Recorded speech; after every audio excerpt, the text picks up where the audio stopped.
এটা ছোট্ট গল্প মনে পড়েছে, বলবো বলবো? কেউ রাগ করবেন না তো? না থাক, বলবো না, আপনাদের শোনার ইচ্ছা নাই, থাক। বলবো? আমারে মানা কইরা দেখেন তো আমি না কইয়া যাই নাকি।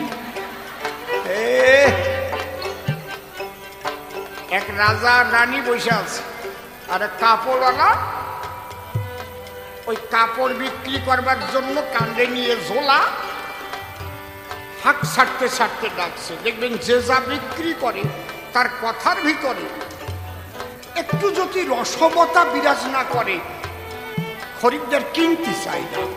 যেমন যে ছোলা ভাজা বিক্রি করে তার একটা বলার মধ্যে মজা আছে, দেখবেন ছোলা ভাজা দেব, ছোলা ভাজা, মানে কেমন যেন খেতে মজা।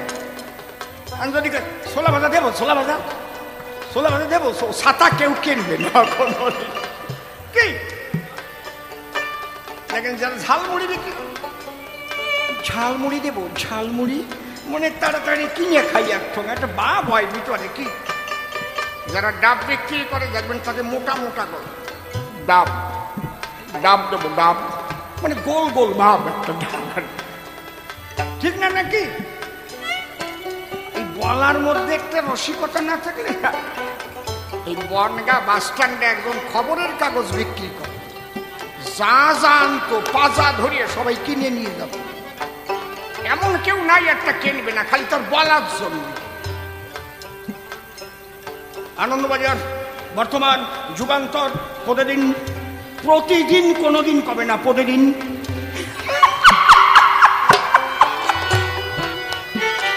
আনন্দবাজার, বর্তমান, যুগান্তর, প্রতিদিন আনন্দবাজার। সবাই কয় আবার আবার আমি একটা কিনতেছি, আবার আনন্দবাজার, যুগান্তর, বর্তমান, প্রতিদিন।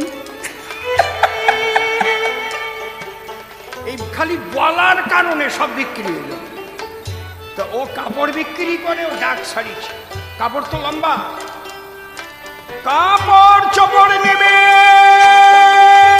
কাপড় চোপড়। ওই কথা রানী শোনার পরে ডাক দিয়ে বলে রাজার ধারে, রাজা মশাই, কি জীবন ভরে তুমি কাপড় কিনে দিয়েছ আমারে, কোনোদিন চোপড় দেও নাই, এই আমার একখান চোপড় দেও আমি চাই। রাজাও সেই রকম রাজা আর কি। এই কাপড় চোপড়ওয়ালা বলুন, দে একটা ভালো চোপড় দে। ওকে কোন কি রাজা চোপড় দিব? আমি কই কি, তুই কস কি? তুই একটু আগে বলিস নাই কাপড় চোপড় নেবেন? রাজা মশাই ওটা তো কথার কথা, ভাত টাত, পান টান, গান টান, কাপড় চোপড়। কথা মোড়ে কবি না, বুঝলি? চোপড় দে। যে ওই কাপড় বিক্রি করে ও খুব বুদ্ধিমান।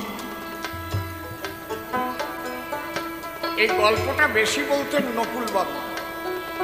উনি বলতেন যেটা সেইটা বলছেন। উনি বলতেন খুব বুদ্ধিমান, ওই 16 সোনা বুদ্ধি যাদের মধ্যে থাকে তার একজন। আমি আর কমু না, কমন যদি বাইরে যায় তাহলে আবার রাগ হবে গায়ে। বলছেন তো নাকি? ঠিক পাইছেন তো নাকি? বাহ বাহ।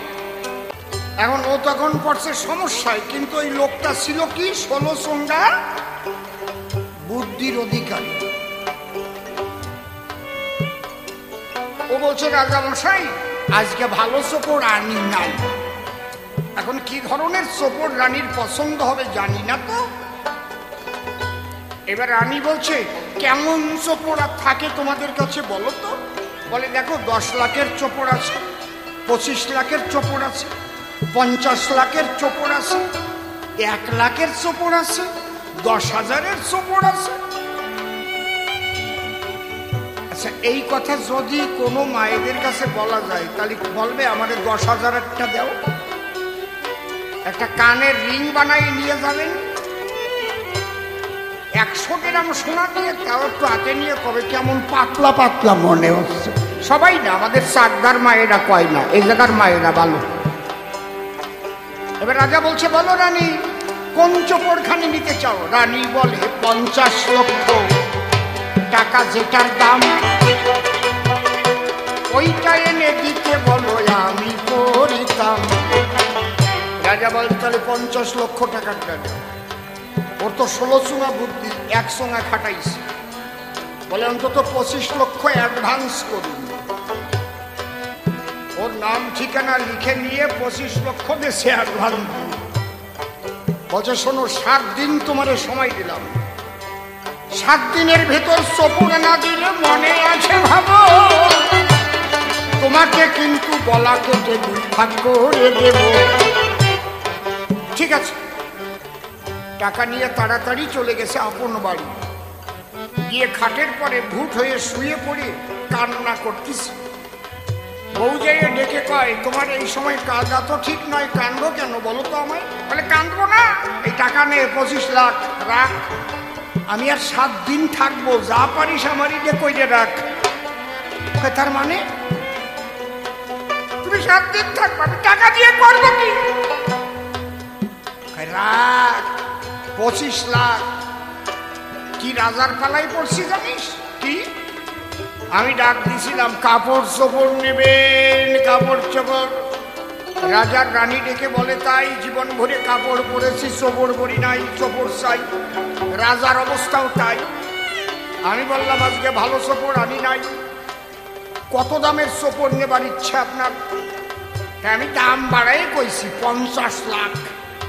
এই 25 লাখ অ্যাডভান্স করেছি, চোপড় তো জীবনেও দিতে পারবো না। রাজা বলছে 7 দিনের মধ্যে যদি চোপড় না দিতে না পারো তোমার জীবন্ত রাখবো না, মরিয়া তো যাবই। অন্তত 25 লাখ নিয়ে সরকারি ব্যাংকে রাখ, খবরদার সিট ফান্ডে রাখিস না, সর্বনাশ হয়ে যাবে। বলে তুমি তো 1 সোঙা খাটাই আইছো, তা আমার বাবা যখন তোমার হাতে আমার দেশে, আমার মধ্যেও তো 2-1 সোঙা আছে। এরে যে রাজা বোঝে না কাপড় থাকে চোপড় থাকে না, তারে ঠকাতে সময় লাগে না। তুমি ছোট্ট একটা সুটকেস আনো, কিনে আনো, স্টিলের ঝকঝক ঝকঝক করবে, ওতে তালা দেবা, কিচ্ছু থাকবে না ভিতরে। ওইটা নিয়ে মাথায় করে রাজসভায় যাবা, মনে হবে কি ওয়েটফুল। রানীকে ডাকবা, রাজাকে ডাকবা, 3টে শুনতে পারি না কিন্তু ঠিকভাবে 3টে মিশিয়ে বাজাও। ইচ্ছা মতো এক একজন বাজাই না, ফলো করো একজন। রানী থাকবে, রাজা থাকবে, মন্ত্রী থাকবে। তুমি কি আগে বলবে আমার এই যে চোপড়, এই চোপড় দেখতে পাবে কে? একমাত্র সতী মায়ের পুত্র বা কন্যা হবে সে। যাও, কারো মায়ের যদি এতটুকু ত্রুটি থাকে তার চোখে এই চোপড় দেখা হবে না। বলে ভাই তো আর এক কল। স্টিলের বাক্স কিনে তালা দিয়ে দিল,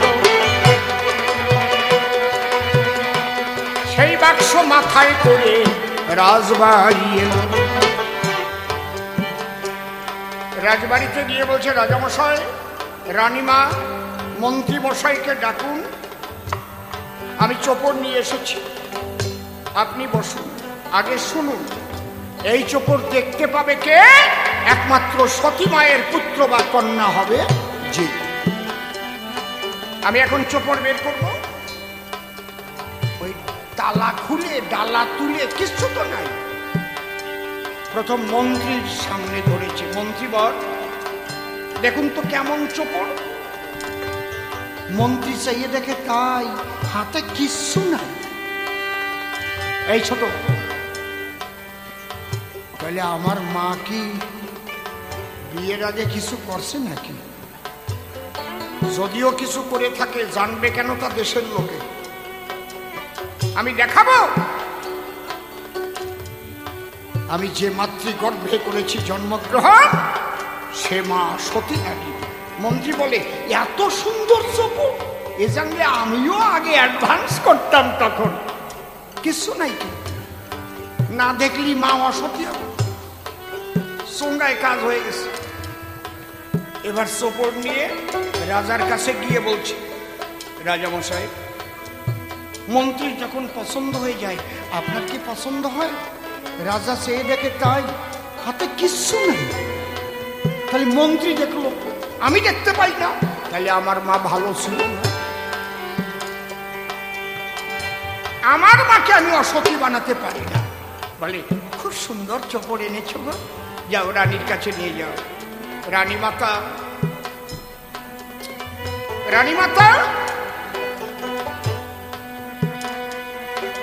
বলো তো তোমার এই চোপড় পছন্দ হয়? রানী চেয়ে দেখে তাই, হাতে কিচ্ছু নাই। মন্ত্রী দেখলো, রাজা দেখলো, কেন আমি দেখতে নারী,